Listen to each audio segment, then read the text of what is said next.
বিসমিল্লাহির রহমানির রহিম। হে প্রিয় দিনী ভাই ও বোন, আসসালামু আলাইকুম।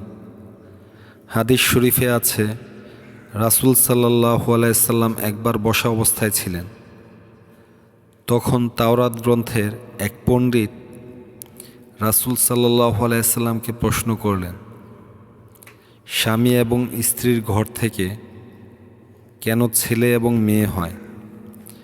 তখন রাসূল সাল্লাল্লাহু আলাইহি সাল্লামের এর উত্তর জানা ছিল না। তখন রাসূল সাল্লাল্লাহু আলাইহি সাল্লাম কিছুক্ষণ নীরব থাকলেন।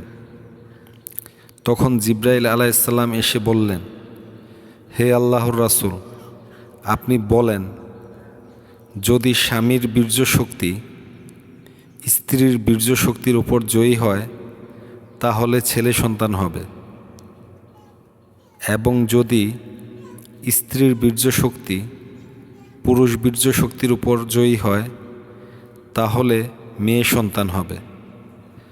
তখন ইহুদি পাদ্রী বললেন, আপনি সত্য নবী এবং এ ব্যাপারে আপনি সত্য কথা বলেছেন। এ ব্যাপারে আমার আর কোনো সন্দেহ নেই। আমাকে কালেমা পড়ান এবং আমি ঈমান আনব আপনি রাসূলের প্রতি এবং আপনার রবের প্রতি। এইভাবে ইহুদি পণ্ডিত মুসলমান হলো, কারণ তাওরাত গ্রন্থে এই ছেলে এবং মেয়ে হওয়ার ব্যাপারে ইঙ্গিত ছিল।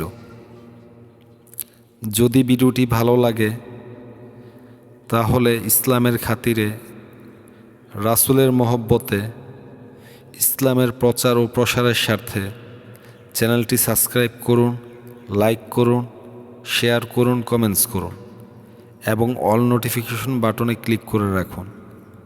দ্বীন ইসলাম জিন্দাবাদ।